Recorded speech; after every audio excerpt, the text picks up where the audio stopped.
na kipa kama Manula ndio namba moja hapa Tanzania. Ni maneno ya Bernard Monson, ambapo nyota wa soka la kulipwa hapa Tanzania BM3G ambaye alikuwepo kwenye uwanja kama shabiki wa mnyama, yani Simba Sport Club, na kubainisha licha ya kupoteza Simba kwenye fainali, ila wachezaji wamepambana sana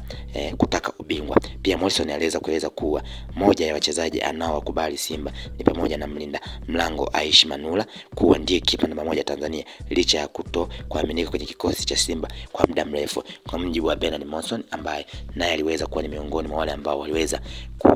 kushuhudia fainali ya kombe la shirikisho barani Afrika iliyokutanisha klabu ya Simba na RS Berkane, basi aliweza kutoa maoni yake kwa kudai kwamba Simba wachezaji wake wameweza kupambana sana na alitaka ubingwa, lakini refa hakuwa upande wao, refa alikuwa upande wa timu pinzani, na ndio maana Simba iliweza kuwagharimu zaidi, na ndio maana refa alikuwa anafanya maamuzi ambayo hayakuwa sahihi. Lakini kwa mjibu wa Bernard Monson, aliweza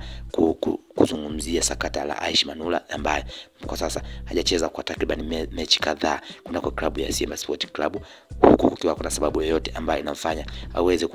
kukaa benchi. Kwa mjibu wa Bernard Monson, ameweza kueleza kwamba katika wachezaji ambao anawaamini hapa Tanzania, basi ni mlinda mlango wa klabu ya Simba na timu ya taifa ya Tanzania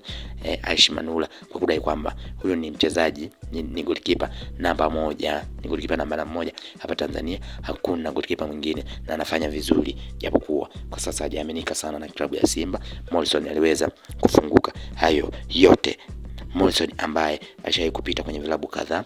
ikiwemo klabu ya Yanga, lakini klabu ya Simba Sport Club, baadaye akarejea Yanga na ndipo ambapo akaweza kuondoka, lakini kwa sasa ameweza kusajiliwa na klabu ya Ken Gold ambayo kwa sasa imeshashuka daraja na hivyo itacheza championship kwa mwaka unaofuata au msimu unaofuata.